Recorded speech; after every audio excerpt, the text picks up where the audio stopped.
My fully remote coworker kept his camera off for years. I wish he'd never turned it on. James and I both started working at Keystone Data Analytics in 2019, right before the pandemic. We were pretty good friends. Every Friday, we went out for drinks with a few of the other software engineers. But like most tech companies, Keystone went fully remote in 2020, and James and I lost touch. James always kept his camera off in meetings. For 4 years, I didn't see his face.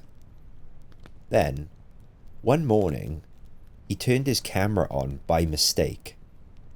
What I saw was so horrible, I'll never forget it. Does anyone have any blocks? Aisha asked during our morning stand-up.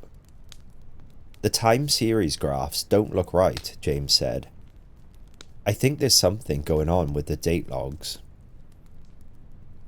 I was the one who'd written the logging code, so I told James I'd look into it. Keystone developed data analytics platforms for government organizations. We'd recently signed $1 billion contract to build a new platform for a CIA research project. Everything about the project was very hush-hush.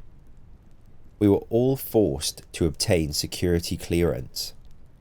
James was the only exception. He had all kinds of authorizations that the rest of us didn't have. When the rest of us were forced to return to the office, he was the only one allowed to stay fully remote too. When I asked him about it, he told me his uncle worked for the CIA, and he'd worked on a few other CIA-linked projects before that had required high-level security clearance. Keystone valued his expertise and wanted to keep him happy. After looking through my code, I thought I'd found the problem. I fixed it and then messaged James on Teams and asked him to look at the time series graphs again. He said they still didn't look right. Can I call you? I asked. Sure. I started a video chat, expecting, like usual, James to join with his camera off. Instead, though, his face filled my screen. He looked skeletal. His eyes were completely white too. But even stranger than that, a tiny, deformed man with a hooked nose and beady black eyes sat on his shoulders, pulling his hair. James's screen went black. Thanks for looking into this, Cameron, he said, as if nothing had happened. The time series graphs are still all over the place. I'm looking at the data, and the dates still don't look right. I barely heard what he said. I was still in shock, frozen. Are you okay? He asked. Sorry, can you repeat that? The dates in the data don't match the date in the graph. I scanned my code again. I could barely focus though. I'd kept thinking about what I'd just seen. I'll have to get back to you later, I said, and I ended the call. I didn't want to believe what I'd seen was real. I told myself I just imagined it, but I knew I hadn't. I walked over to our team leader, Aisha's cubicle. She sipped her tea, then looked over at me. What's going on, Cameron? I just got off a call with James. He didn't look well. You actually saw him? I know this is going to sound strange, but there was someone else in the room with him. And he was sitting on James's shoulders, pulling on his hair. James looked like he hadn't eaten for weeks too. You think he's being abused? I have no idea what's going on, but I can't stop thinking about what I saw. Maybe we should go check on him after work. That's a great idea.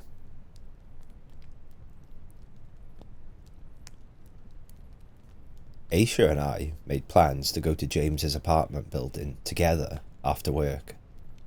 We got there around 6. I buzzed his apartment.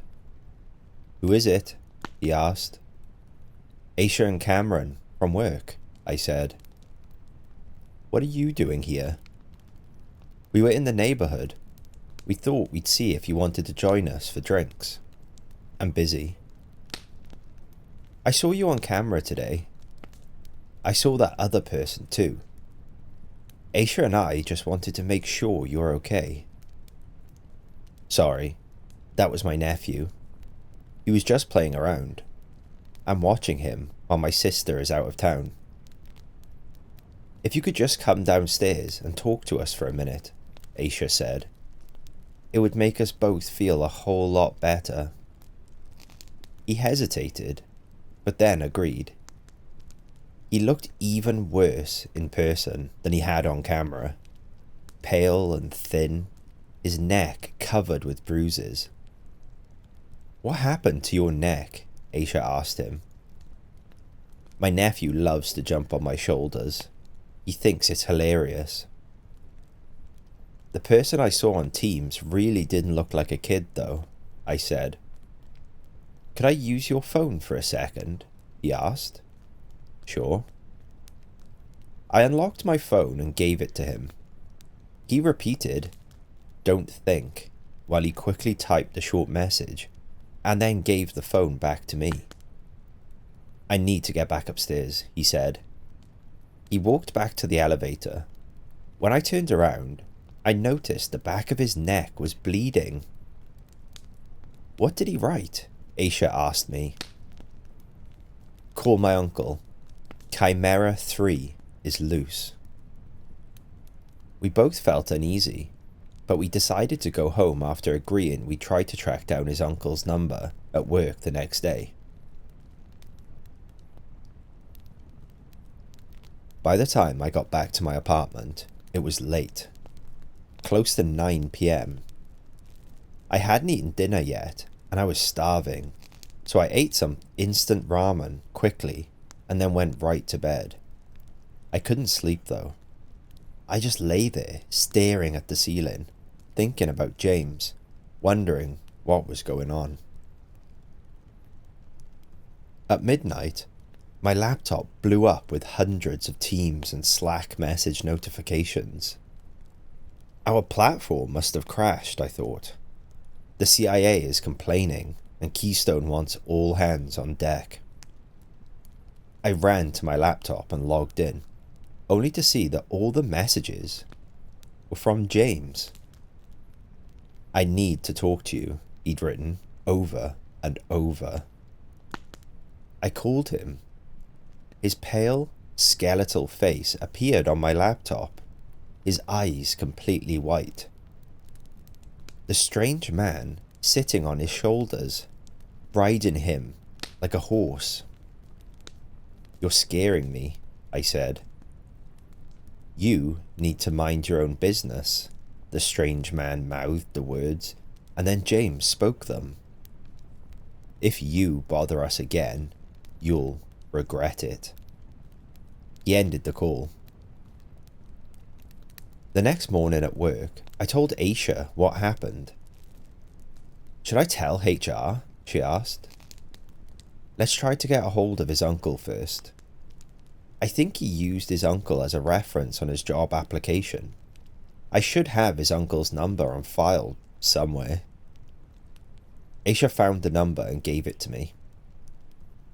While we were talking, James sent her an email saying he was going to miss the morning stand-up. He'd come down with the flu and was having trouble getting out of bed. "Hopefully, his uncle can help," she said. I called James's uncle as soon as I got back to my cubicle. He didn't answer, so I left a message. "My name's Cameron. I work with your nephew, James. He's been acting very strangely lately. I'm worried he might be in trouble. He asked me to call you He said Chimera 3 is loose. I left him my number and then tried to catch up on work. At 5, I left work and took the subway home. A middle-aged man with a buzz cut stood on the steps to my apartment building. "Cameron?" he asked. "Are you James's uncle?" "Roger." He shook my hand. "Let's go talk somewhere a little quieter." We walked to the park across the street. Then we sat on a bench far away from the playground. "You need to tell me everything you've seen," he said. It was just a few seconds on a Teams call. I told him about the man on James's shoulders, how James looked. "How long has James been acting strangely?" he asked. "I didn't notice anything was wrong until yesterday." "I need you to come back to his apartment with me. You need to try to get him outside again." Roger had parked nearby. He took me to his car and then drove us to James's apartment building. I buzzed James's apartment again. "Who is it?" he asked. "It's Cameron." "What do you want?" "You called in sick today. I wanted to make sure you're all right." "I'm fine." One of James's neighbours went into the building. Roger and I went through the front doors behind her. Then we took the elevator upstairs to James's apartment. "I'm going to wait back here," Roger said. "Try to get him out of the apartment." I went and knocked on James's door. "What?" he asked. "It's Cameron. I just want to talk for a minute." "Leave me alone." "Why can't you just tell me what's going on?" Suddenly, James's door swung open. James grabbed my arm and pulled me inside. For a second, that tiny, deformed man's beady eyes pressed against mine. Then a horrible ringing filled my ears. Pressure built inside my skull until my brain felt like it would explode. The tiny man ran into the bedroom and then jumped through the window and ran down the fire escape. "Get back here, Kevin!" Roger yelled.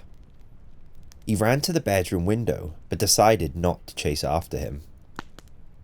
Roger came back to James. "How is he?" "He doesn't look good," I said. He knelt and checked James's pulse. His face turned pale. "He's dead." I stared at his body. I'd never seen a dead body before. I felt strange to be looking at one. I wasn't sure how to react. So, I just told Roger I was sorry.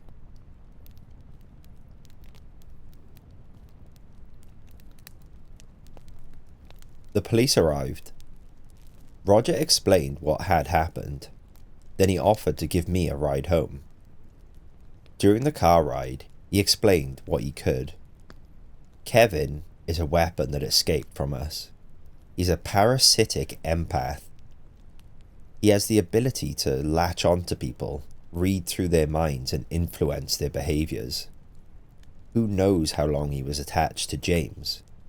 To drain his mind like that, he must have been attached to him for years. He shook his head. "The next few days, you need to be very careful. Kevin will be looking for a new host. If he had a chance to scan your mind in James's apartment..." He trailed off. I went up to my apartment, shut all the blinds and turned off all the lights. I lay in bed and tried to get a bit of sleep, but I didn't sleep at all. The next morning, at work, I went to Aisha's cubicle, but I didn't see her there. Right before our morning stand-up, our project director sent out an email saying Aisha was out sick and the stand-up was cancelled. I messaged Aisha on Teams. "I hope you're not too sick. Do you have any time to talk?" She wrote back right away. I'm still throwing up. If I feel better, though, I'll call. I tried to get some work done. With everything that had happened to James, I'd fallen pretty badly behind on things. I worked right until 7, then I clocked out and went back home, ate dinner, and then sat in front of my TV, watching an NBA game. Near the end of the first quarter, I started to feel strange. Sort of lightheaded, but there was pressure inside my head too. I went to the bathroom, swallowed 2 Advils, and then decided to just go to bed. The next morning, Aisha was back to run the morning stand-up, but she was working from home and kept her camera off the whole meeting. After the meeting was over, I messaged her on Teams. Do you have any time to talk? Sorry, but I'm swamped with work. I need to catch up on some things. I'd tell her about James later. I didn't really know how I was going to tell her James was dead, anyway. The day dragged until, finally, I was able to go home. I boiled some instant ramen, drained it, and put it in a big glass bowl. I mixed in the flavour packet and watched as the powder dissolved into the broth. Then, my vision doubled. Something inside my skull pressed out against my eyes. I blinked and I was on the couch, the bowl of ramen half empty. I stood up, disoriented, and checked the time. 30 minutes had passed since I'd been in the kitchen. My head was throbbing, so I went to the bathroom and I swallowed 2 Advils just like I had the other night. A voice whispered in my ears. Come outside, Cameron. What? I spun around the room, looking for who'd spoken to me, but nobody was there. I heard the voice again, farther away. I walked to the living room window and looked down at the park. Aisha stood in the light of one of the street lamps. Kevin sat on his shoulders, waving at me.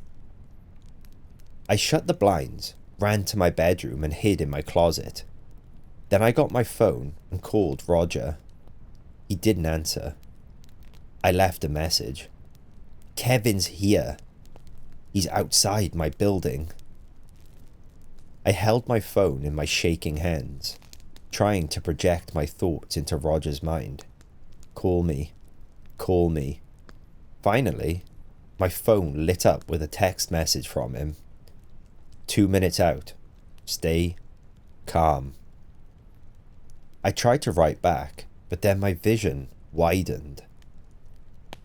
The carpet pulled upward into my eyes. My eyes filled with white static. When the static faded, I stood in the park, next to the empty playground. Above me, the stars shone in the night sky. It's a beautiful night, isn't it, Cameron? Aisha/Kevin said. So calm. So peaceful. Aisha stepped towards me, her eyes completely white. Kevin held onto her braids with one hand, while the fingers of his other hand were pressed inside her spine. I started to run, but my legs froze. You can try to run, Aisha/Kevin said, but you can't get away from me. I couldn't let myself end up like that. I forced myself to keep running, but like running in a nightmare, while my legs moved, I didn't move forward. I glanced back and saw Aisha/Kevin slowly walking towards me. Get on your knees, they said. I need to get on. I couldn't control my body anymore. I knelt on the ground. Kevin pulled his fingers out of Aisha's neck and then jumped off her shoulders. She fell to the ground unconscious. "Now, let's get to know each other better," Kevin said. He walked around me and grabbed onto a handful of my hair. Right as he began climbing onto my shoulders, though, a horrible screeching sound cut through my ears. Kevin fell over, screaming in pain. "Make it stop! Make it stop!" Roger walked towards us, holding out some kind of auditory device. "You've been very bad, Kevin," he said. "You've hurt a lot of people." "I don't want to go back." Armed soldiers appeared around us, dressed in camo, their faces covered with black masks. As Kevin lay on the ground, twitching in pain, they cuffed him, then dragged him into the back of a van parked on the street. Roger put his hand on my shoulder. "Are you okay? You got here right in time. I've been staying close to you. You're a lot like James. I had the feeling Chimera 3 would like you." He pointed at Aisha. "How long was your friend connected?" 2 days, I think. She should be fine, but we better get you both to the hospital." Aisha and I were brought to a military base, where the doctors there ran a series of tests on our brains. The doctors said I seemed fine, though they weren't quite sure about it. They assured me Aisha should be back to normal soon, too. They just wanted to keep her at the hospital a bit longer, but again, they didn't seem certain. "I'm very sorry this happened to you," Roger told me. James had been helping develop some containment software, which put him in contact with the Chimeras.